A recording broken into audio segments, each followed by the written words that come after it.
Hola, ¿qué tal? Soy Sergio Lavarrieta. Hoy día vamos a hablar sobre el diseño cuestionario, sobre el proceso de diseño cuestionario. Vamos a hacer una síntesis de las distintas cosas que tienen que ver con este proceso. Veámoslo entonces a continuación. Bueno, habíamos mencionado anteriormente que el diseño de cuestionarios tiene que ver con el proceso de medición. Muchas veces en marketing y en investigación de mercado uno necesita medir conceptos, medir cosas a través de preguntas que las hace en un cuestionario y esas las aplica a un grupo de gente, normalmente en una encuesta, ¿cierto?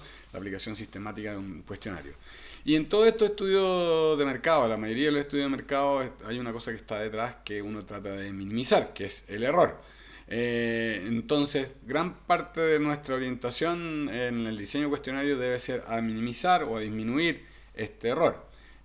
Fíjense que en este gráfico que tenemos acá tenemos distintos tipos de error.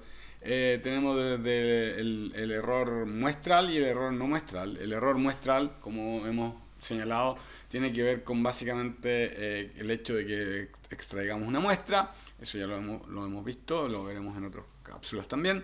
Y el error no muestral, que es el que nos interesa ahora, tiene que ver con varias cosas. Ahí aparecen, por ejemplo, el error de no respuesta, o sea, que las personas no respondan. O sea, yo saco algunas personas, las extraigo de la población, las incorporo en la muestra, voy a preguntarle, pero de alguna manera esas personas no me contestan. Después está el error de respuesta, es decir, yo logro contactar a la persona que fue seleccionada en la muestra, le aplico un cuestionario y lo contesta, pero se equivoca o hay algo en el proceso de medición que hace que de alguna manera no lo que responde esa persona, lo que se registre como respuesta, no sea exactamente lo que esa persona piensa, siente o quiere decir. Entonces, ese error de respuesta tiene a su vez dos grandes componentes. Tiene el error del respondente o del informante, la persona que contesta, y eso puede producirse porque la persona entendió mal, porque a lo mejor tenía problemas de lectura, a lo mejor incluso podía tener incapacidades físicas, a lo mejor justamente le pasaron una encuesta y no la leía bien, lo leyó en el celular y lo leyó equivocado. Entonces puede tener que ver con eso, puede tener que ver con que se le esté pidiendo que estime por cosas que pasaron en el pasado, por ejemplo, cuántas veces fue a comprar, qué sé yo, cuántas veces viajó al centro en el último mes, a lo mejor uno no sabe. Entonces, porque estima y dice a lo mejor 7 y fueron 5, ¿ya? Es un problema de estimación. También uno se puede olvidar. Otras razones pueden ser que yo no quiera cooperar, o sea, en el fondo yo como que no quiero contestar y en vez o voy a contestar rápido, entonces contesto cualquier cosa y no contesto necesariamente lo que es la realidad. Y otro sesgo importante en el que afecta los errores del respondente tiene que ver con la deseabilidad social, es decir, que las personas contesten de alguna manera en función a lo que ellos creen que que el resto quisiera escuchar de uno. ¿Ya? Ese es un error bastante complejo de controlar. El otro error tiene que ver con el error de medición y que tiene que ver con que el instrumento en sí, de alguna manera las preguntas, cómo se hizo las preguntas, cuestiones con la escala, hacen que no sea muy correcto lo que se mide y lo que se mide es distinto de lo que eventualmente se estaba buscando medir.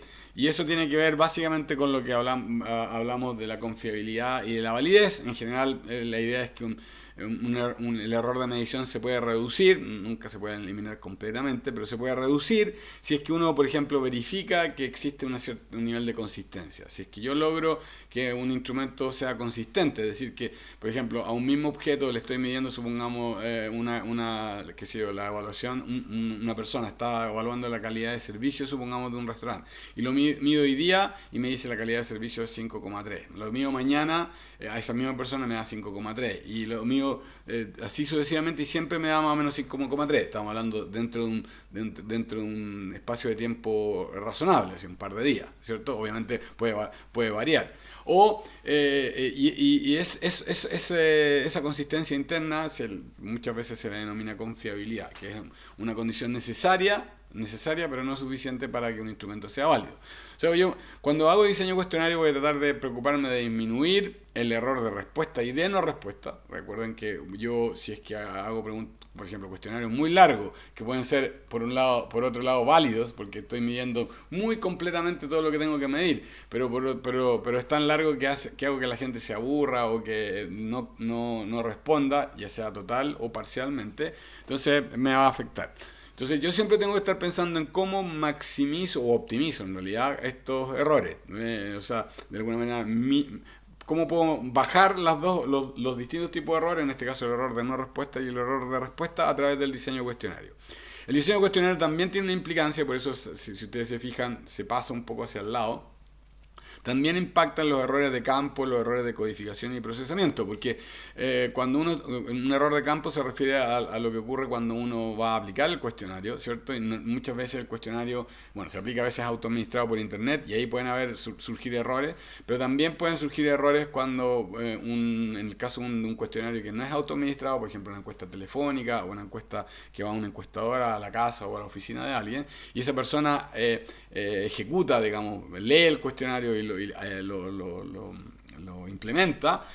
A veces las instrucciones están malas, a veces las preguntas no están adecuadas, o a veces no se, el propio encuestador no entiende muy bien. Entonces, que el cuestionario esté bien diseñado, que esté bien claro, que sea fácil de seguir, también va a ayudar a disminuir los errores de campo, los errores de codificación y los errores de procesamiento también, ¿ya? Bueno, aparte de eso está el error de análisis y el error de marco muestral que aparecen ahí, solamente lo menciono para completar esta lámina. Entonces nuestro foco va a ser básicamente en tratar de minimizar los errores de respuesta y no respuesta a través de este diseño cuestionario, también impactar dentro de lo posible en disminuir los errores de campo y de esa manera entonces vamos a ayudar a minimizar o disminuir el error no muestral. O sea, ese es como el objetivo central y para eso tenemos un proceso de diseño cuestionario que tiene varios pasos y que lo vamos a ver a continuación. Lo leo rápidamente, ¿cierto? Tenemos básicamente las consideraciones preliminares. Recordamos que el diseño cuestionario, el cuestionario que nosotros estamos haciendo está dentro del contexto de una investigación que tiene un cierto objetivo, que tiene un cierto diseño, ¿cierto? Que puede ser exploratorio, concluyente causal, concluyente descriptivo. Entonces, en función de eso van a surgir fuentes de datos necesarias y probablemente ahí surge que tengamos que hacer una encuesta, por ejemplo, y para la encuesta hay que diseñar un cuestionario.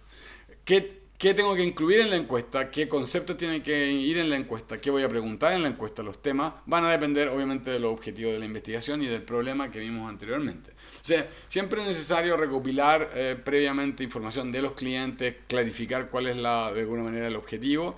Y en algunos casos puede ser necesario hacer una investigación previa, es decir, hacer una investigación exploratoria previa, de modo de que me informe, me ayude al diseño del cuestionario.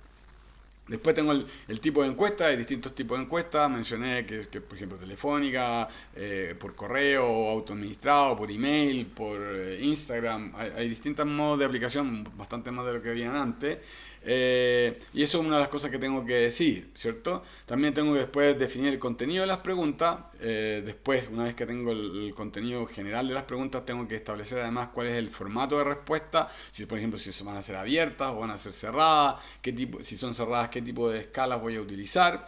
Ahí, entre 3 y 4, digamos, combinadamente tengo que ver la redacción exacta de las preguntas y de las escalas, si es que yo voy a alterar algo en la escala.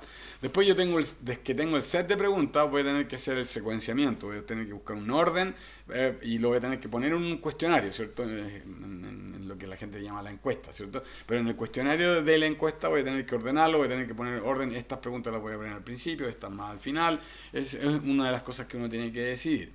Después, cuando ya tengo el cuestionario casi listo, una de las cosas que tengo que tratar de hacer es, voy a decir así, embellecerlo o tratar de hacerlo lo más atractivo, de modo de facilitarla en la respuesta por parte de las personas, que tenga, por ejemplo, tipografía grande, que sea fácil de leer, que tenga buen contraste y que no distraiga demasiado a las personas, que sea atrayente pero que no los distraiga. Finalmente, una de las cosas que siempre se recomienda es que haya un pretesteo o un piloto, ¿cierto? del cuestionario, de modo de que sepamos de que está funcionando bien y hacer los últimos chequeos que correspondan. Veamos esto en más detalle, obviamente en algunas de estas me voy a detener más. Ya mencioné que entonces es clave el tener claro qué concepto vamos a investigar. Esto es muy importante para tratar de disminuir el error de medición. Si yo quiero saber, decía en una cápsula anterior, si quiero conocer cuál es la satisfacción del cliente con respecto, por ejemplo, en un restaurante, es la satisfacción del cliente un concepto distinto que la calidad de servicio. Entonces yo necesito definir bien qué es lo que voy a medir o qué es lo que quiero medir. Si yo quiero medir calidad del servicio, bueno, tengo que hacer preguntas para eso. Si tengo que medir satisfacción del cliente, va a ser una cosa distinta. Entonces, eso es muy importante. Y lo otro que uno tiene que hacerse también una pregunta muy grande es que si es que la información que está preguntando es la más valiosa, perdón, no es la más valiosa, es la necesaria, y segundo, si es que no hay otra manera de conseguirla. Si es que yo tengo otra manera de conseguirla, ya sea a través de datos secundarios, o por ejemplo, a través de la ficha del propio cliente, porque yo la tengo, por ejemplo, estoy haciendo una encuesta de cliente, yo sé varias características del cliente, salvo que yo quiera ratificarla o quiera actualizarla, pero ¿para qué pedirle de nuevo la misma información? Si es que yo puedo hacer un cruce y puedo conseguir esa información de otro lado. Entonces, hay veces que uno no necesita volver a preguntar. Ahora, fíjense que hay una... otra de las cosas que uno tiene que preguntarse es si las preguntas, aparte que si son necesarias o no, es qué es lo que quiere averiguar. Por ejemplo, ahí hay una pregunta, es ¿qué religión profesa? Pero no es lo mismo preguntar qué religión profesa, ¿cierto? En el sentido de cuál es su orientación religiosa o su credo, qué sé yo.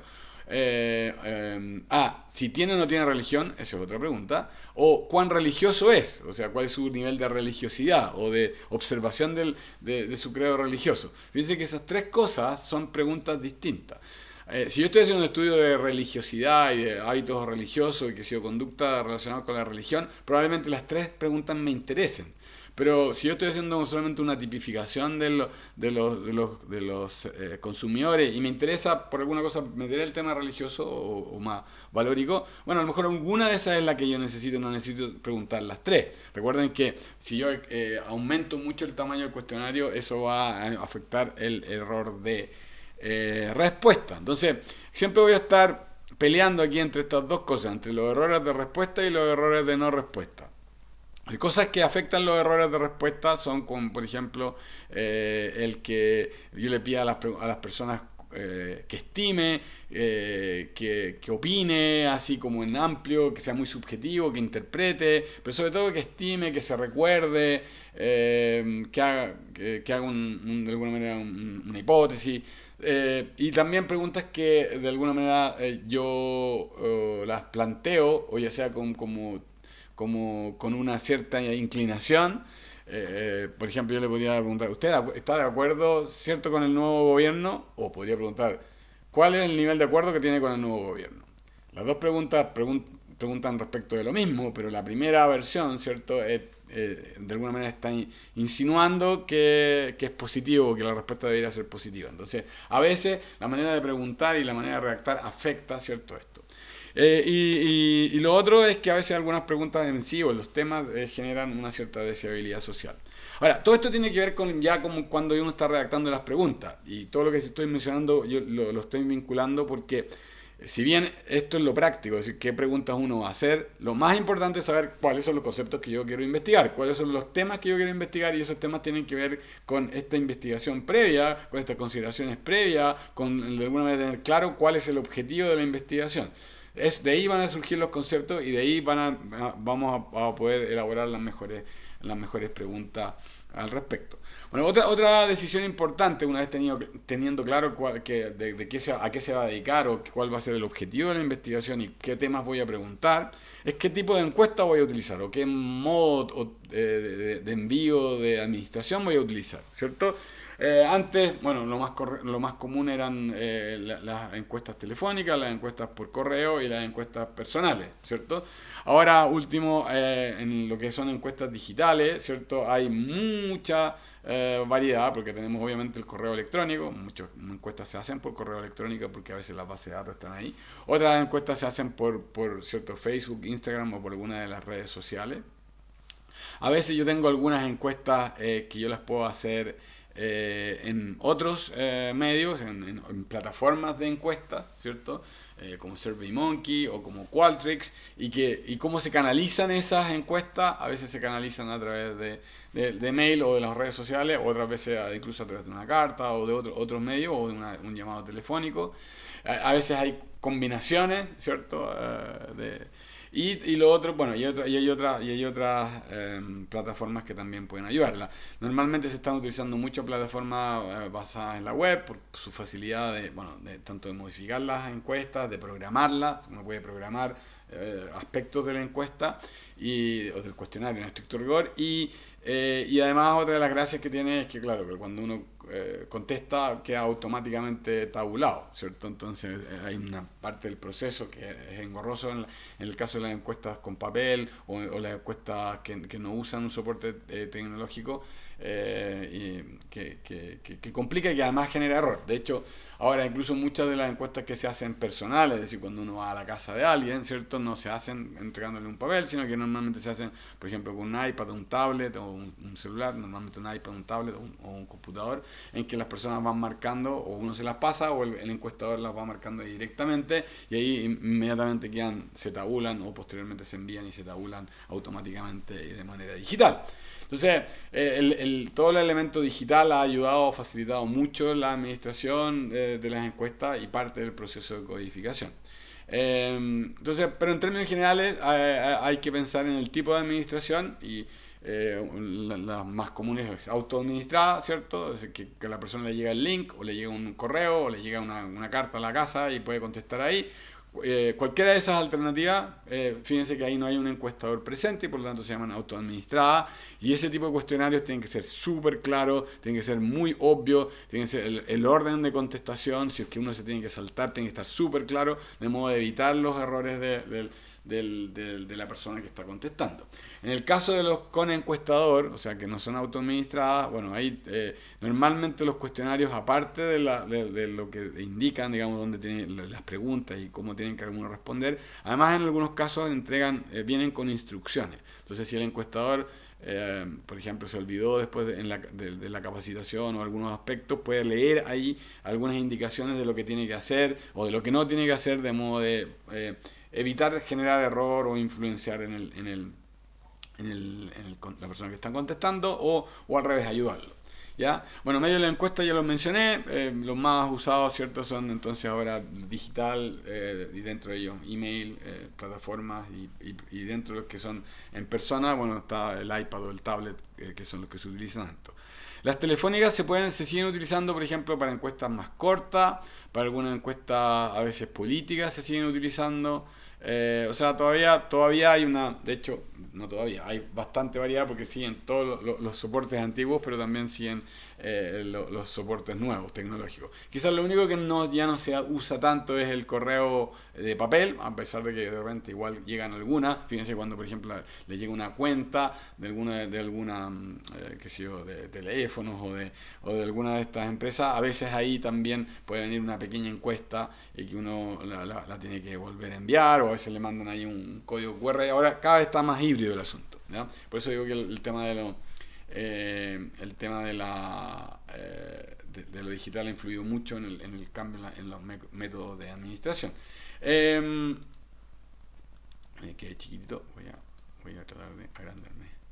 Bueno, vamos a ver entonces las distintas preguntas y respuestas. Estaba hablando cuando veíamos anteriormente que decíamos que la manera como uno pregunta puede afectar, ¿cierto? Obviamente tanto la respuesta, puede generar error de respuesta, pero también a veces la pregunta en sí puede ser tan chocante, puede ser tan dura o puede ser tan, fuerte, que las personas incluso pueden decir, no, sabes qué más, yo no me quiero meter en estos temas, me da lata, prefiero ser que no tengo más tiempo, no te voy a seguir contestando. Entonces hay que tener ojo con eso, porque la manera como uno pregunta también puede influir incluso en esto de la no respuesta, digamos. ¿Ah? Entonces algunas de las cosas que uno tiene que preguntarse es: ¿son necesarias las preguntas? ¿Puedo averiguarlo de otra manera? Lo mencionaba anteriormente. ¿Es correcta la pregunta? ¿No estoy generando un sesgo? Por ejemplo, ¿qué religión profesa versus cuál es su orientación religiosa? es parecido, pero no es exactamente lo mismo. O usted siempre va a la misa, ¿cierto? Esa es una tercera pregunta bastante mala, pero lo estoy mostrando como un ejemplo de que uno quisiera preguntar lo mismo, pero hay varias maneras de hacer la misma pregunta y unas mejores que otras. Y algunas veces son necesarias más de una pregunta que una sola, digamos, ¿cierto? Por ejemplo, lo que yo decía antes, ¿cuán practicante es usted de su religión? Una pregunta es qué religión profesa y otra es cuán practicante es de su religión.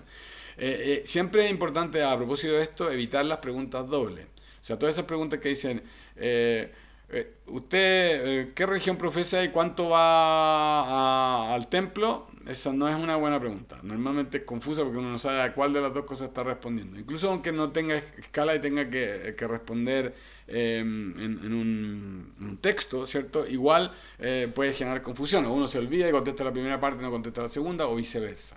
O sea, en general hay que evitar las preguntas dobles. Las preguntas deben ser simples, o de un solo tema, en general. Si necesitan más temas, pues, necesitan más preguntas, ¿ya?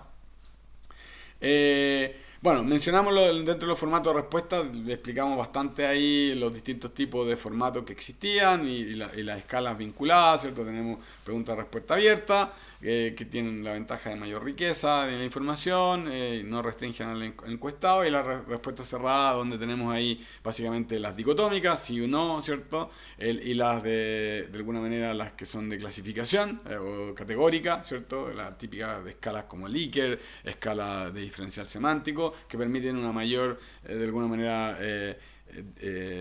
expresión de las diferencias que tienen las personas con respecto a algo, ¿cierto? Si te gustó el comercial, sí, no, obviamente muy cerrado. En cambio la otra opción, me gustó mucho, me gustó, ni sí ni no, no me gustó para nada, ¿cierto? Me da una mayor amplitud de juicios con respecto a si le gustó o no le gustó, por ejemplo, un comercial o una publicidad. ¿Ya? Ahora, la ventaja de la respuesta cerrada es que son fáciles de tabular, más rápidas de ejecutar en general, pero tienen la desventaja de que requieren de bastante tiempo para ser de alguna manera diseñadas, ¿cierto? Hay que tener además hay que chequear algunas otras cosas, hay que chequear el sesgo de orden. A veces las preguntas anteriores pueden afectar las respuestas posteriores, entonces eso uno tiene que estar atento, de modo de evitar al máximo que puedan haber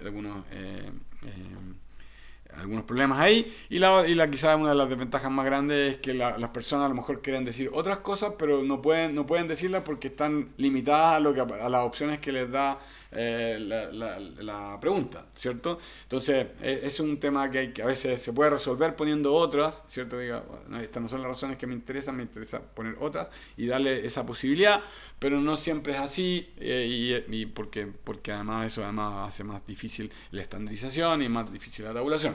Pero esa es una cosa que uno tiene que considerar, y por lo tanto cuando está diseñando el cuestionario tiene que tratar de considerar todas aquellas, digamos, la mayor cantidad de posibilidades que uno considera razonables para que se pueda expresar las personas, ¿ya? Bien, fíjense, vaya un ejemplo. ¿Qué opina usted de la marca X? Evalúe si la marca X posee o no las siguientes características. La de izquierda es una pregunta con formato de respuesta abierta, la de la derecha es con formato cerrado. Fíjense que ahí se evalúa con respecto a tres cosas: si es suave, si es dulce, si es ácida. No aparecen otros elementos, no sé, frutales u otros aspectos que pudieran ser interesantes de la marca. Y además, en este caso, se pregunta con un formato de respuesta dicotómico, que obviamente es muy restrictivo. Se usan, ese tipo de escala y preguntas se utilizan, pero obviamente restringen un poco lo que uno va a conocer o que puede decir de la marca, y por lo tanto lo que sabe de la marca. Bueno, después está la redacción específica. Ahí antes han mencionado algunas cosas. En general voy a tratar de evitar los ítems embarazosos, los complicados, todo lo que tenga que ver con información muy personal. Vamos a tratar de, primero, de no incluirlos si no son necesarios, y segundo, si fuera necesario, porque a lo mejor el tema es complicado o el tema es medio embarazoso, bueno, hay una posibilidad de hacerlo lo más neutral posible, el lenguaje más delicado y cuidadoso posible. Y además, desde un punto de vista del orden, que es uno de los puntos que vienen más adelante, quizás no ponerlo al principio. Por otro lado, el contenido y errores de respuesta, si uno quiere evitar los errores de respuesta, el lenguaje más simple, mientras más simple, a prueba de Homero, como digo yo, ¿cierto? Que lo entienda cualquier persona, es súper importante. Eso es el tema del lenguaje, uno piensa que es trivial, pero la verdad es que la cantidad de personas de palabras el tipo de palabras que distintos segmentos de la población conocen o usan regularmente no son iguales. Uno pensaría que todo el mundo usa las mismas palabras y las entiende de la misma manera, no es tan así. Entonces, en el caso de algunos segmentos o de marcas, por ejemplo, o empresas que cubren una gran amplitud de segmentos, de edad, qué sé yo, de estilos de vida, etcétera, uno tiene que tener ojo con el tema del lenguaje. Y fíjense que ahora mismo, a propósito de que tenemos una fuerte cantidad de personas que vienen, que están viviendo en Chile, que son extranjeros, ¿cierto? Antes esto era un porcentaje pequeño de la población, ahora cada vez mayor, y que tienen no sé, de Venezuela, de Colombia, obviamente de Perú, de otros lados, ¿cierto? Tienen diferencias en términos del uso de los lenguajes, y por eso es más importante chequear que el lenguaje sea neutro y entendible para todos y simple. Ya, evitar supuestos, uno tiene que tratar de evitar que las personas hagan supuestos o estimaciones para mayor precisión, porque si no cada uno va a poder hacer su supuesto y a lo mejor va a responder distintas cosas, no porque piense distinto, sino que porque de alguna manera está usando supuestos distintos. Lo otro es que, como decía anteriormente, a veces los encuestados o encuestadas son olvidadizas, o estamos desinformados, o no nos acordamos. Entonces, cada vez que nos piden alguna de estas cosas, no asumir que la gente tiene toda la información. Y si yo le puedo entregar la información y en base a esa información la persona puede responder, bueno, mejor se lo entrego. Es más fácil eso que estar asumiendo que la persona sabe a lo que yo me estoy refiriendo, ¿ya? Evitar pistas o evitar estimulación, ¿cierto? Como decía anteriormente, como incitar o fomentar una respuesta determinada respecto de las preguntas. Eso en general uno debería evitarlo, ya sea en el lenguaje y obviamente también en el caso de una encuesta que se administra por un tercero, por un encuestador, que él ojalá sea lo más neutral posible. Ahora, respecto a la secuencia mencionábamos que es importante, la secuencia puede afectar de alguna manera, primero, que las personas les sea más fácil la contestación del cuestionario. Recordemos que aquí estamos tratando de hacerle fácil esto, no estamos haciendo un cuestionario como para hacer pillería, entre comillas, o para pillarlo, o para ver si sabe o no sabe, no. Nuestro objetivo es facilitarle la vida a la persona y al mismo tiempo tratar de obtener la mejor información de lo que uno quiere recaudar. Entonces, en general, algunos tips respecto a esto es partir con una pregunta introductoria sencilla que capture el interés, ¿cierto? Si es que, por ejemplo, no sé, estoy haciendo una encuesta sobre automóviles y los clientes son clientes de automóviles, bueno, un grupo importante de ellos probablemente les puede interesar eso, entonces preguntarle cosas de automóviles, o a lo mejor buscar algo más común, porque obviamente hay gente que no todos les gustan los autos, pero lo usan. Entonces, bueno, ¿cuáles son los beneficios principales que usted ve entre tener un auto versus no? Entonces, uno puede hacer una pregunta como ¿cuáles son las ventajas que tiene andar en auto versus Transantiago, como se llama ahora, Red, o el metro, o lo que fuere? Puede ser una pregunta ojalá sencilla e interesante. Primero, en general, uno debería preguntar preguntas más generales. Una manera de secuenciar las preguntas es ir de lo más general a lo más específico. Esa es una manera, o como un embudo, ¿sí? Es una opción. Las preguntas poco interesantes o aburridas o engorrosas en general debieran ir más bien al final, salvo que sean necesarias o salvo que sean muy importantes. Recuerden que en general las preguntas importantes debieran estar, voy a decir, después de la introducción, de las preguntas introductorias que son sencillas e interesantes, deberían ir las preguntas que uno quiere cubrir, o sea, como voy a decir, entre el 20% y el 65%, 70%, ahí debería estar como el core, las preguntas, y después algunas preguntas más difíciles, y al final las preguntas que son menos relevantes, al final. Entonces, de hecho, por eso muchas veces, salvo que sean preguntas filtro, las preguntas como aburridas de caracterización deberían ir más al final, salvo que sean preguntas filtro, ¿ya? Si son preguntas filtro, bueno, esas pueden ir al principio. Filtro se refiere a que, por ejemplo, hay una característica que yo quiero revisar y si esa característica se cumple, pasa a un cuestionario distinto o a lo mejor ni siquiera contesta el cuestionario. Imagínense que yo estoy haciendo una encuesta de fumadores, supongamos de las personas que fuman, y entonces una primera característica es si son fumadores o no son fumadores. Entonces esa pregunta probablemente va a ir al principio, porque si no es fumador, entonces a lo mejor no me va a servir y le voy a decir gracias por participar. O le voy a hacer preguntas un grupo de preguntas distintas a las que le iba a hacer a las personas fumadoras. Entonces esas son preguntas filtro que esas sí tienen que ir al principio. Pero por ejemplo la edad o dónde vive, que a lo mejor yo lo quiero, esa información la quiero tener para efecto de caracterización, porque estoy viendo segmentación y después quiero perfilar a esas personas. Eso no necesariamente la tengo que preguntar al principio, básicamente la puedo preguntar hacia el final, de modo que sea rápido y además, si es que la persona se aburrió antes, al menos tengo la información sustantiva respecto a, qué sé yo, lo que pensaba respecto a los hábitos de fumar, o las distintas marcas, o la competencia, no sé, de los cigarrillos electrónicos, o lo que fuere, ¿ya? Bueno, que tenga un orden, siempre pensar el orden de las preguntas también desde el punto de vista del lector o del que está contestando más que de uno. A veces uno tira las preguntas y las pone en un cierto orden y porque los pone en los temas que como uno lo veía, como los objetivos. Pero si uno las pone después en el cuestionario y las lee, uno dice, bueno, pero en realidad esto no tiene mucho sentido, ¿no? O como que este tema debería haber ido antes, como que no hay una cierta lógica. Entonces siempre piensan desde el punto de vista del cliente, como él lo está leyendo y un cliente promedio. Incluso poniéndose el caso de un cliente que no sea muy experto y que igual pueda de alguna manera seguirlo. ¿Ya?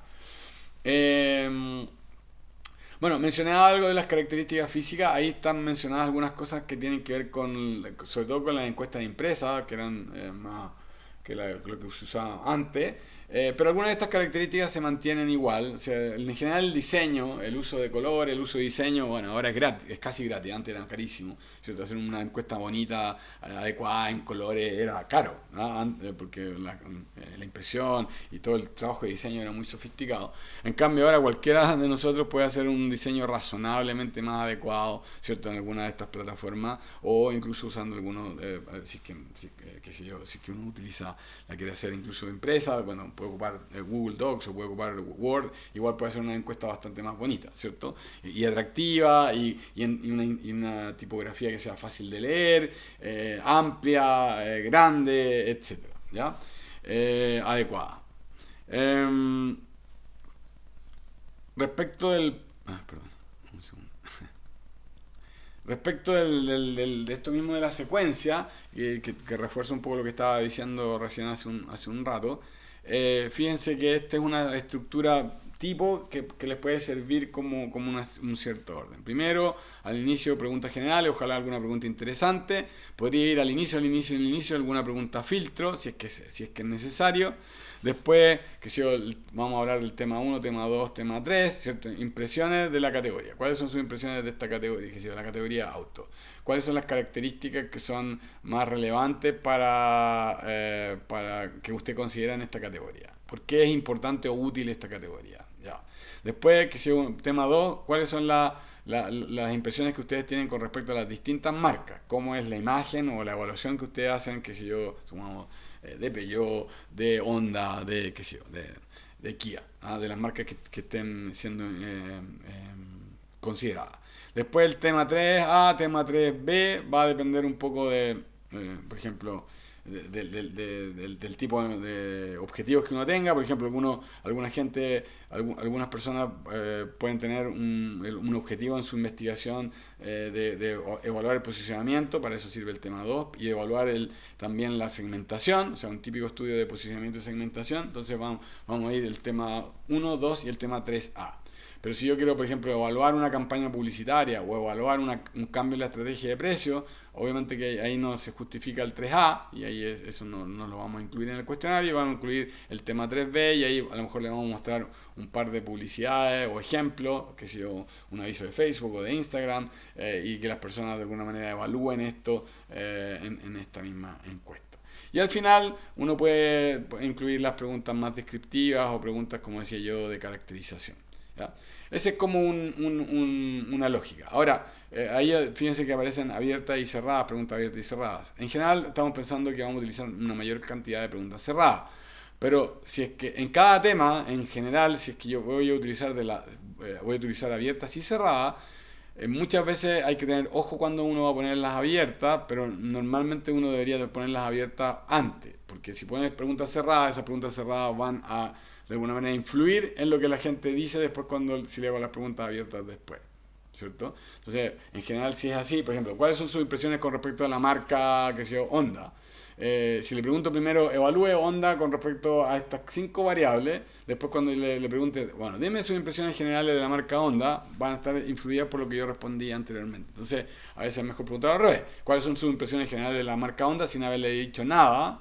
Y después de eso, bueno, evalúela en base a estas otras variables que yo le estoy indicando, ¿ya? Bueno, este es como, reitero, es una cierta lógica para que ustedes tengan una idea de cómo pueden eventualmente secuenciar un cuestionario para una encuesta. Bueno, aquí hay unos ejemplos. Como decía ahí, la lógica tiene que ser desde la mirada del proceso de compra, siempre. Y lo otro, a propósito, una última cosa que quería mencionar con respecto a las características físicas.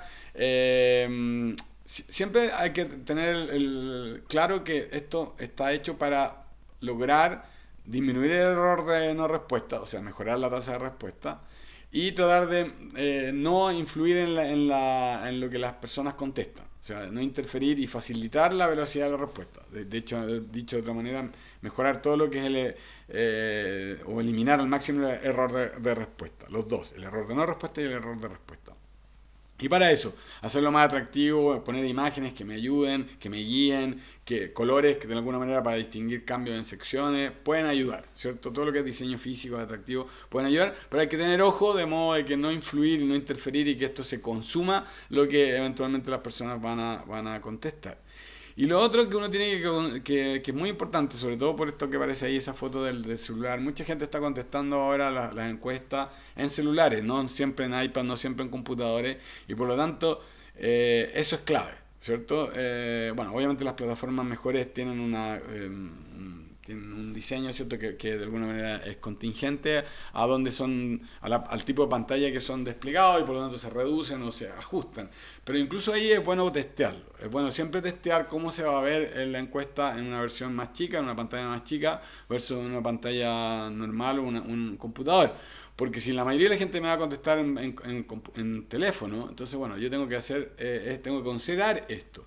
Y tengo que pensar que muchas personas no tienen las pantallas más grandes, no todos tienen los teléfonos más grandes, no todos tienen la misma vista y no todos tienen todo el tiempo para contestar. Y por lo tanto, yo tengo que hacerlo de una manera que sea fácil, legible, rápida, atractiva, ¿ya? Por ejemplo, ese cuadrito que está ahí a la izquierda, yo lo saqué de hecho de una encuesta que está en el computador, pero si ustedes se fijan, esa misma letra, esa misma disposición que se ve muy linda quizá en un computador y que no tiene problemas para leerse, si eso lo reduzco a una pantallita chiquitita, voy a empezar a tener problemas. Entonces, hay que tener ojo. Reitero, hay algunas plataformas que son como responsive, o sea que dependen de la pantalla, pero hay otras que no, y siempre uno puede hacer el chequeo para que estos errores se disminuyan dentro de lo posible.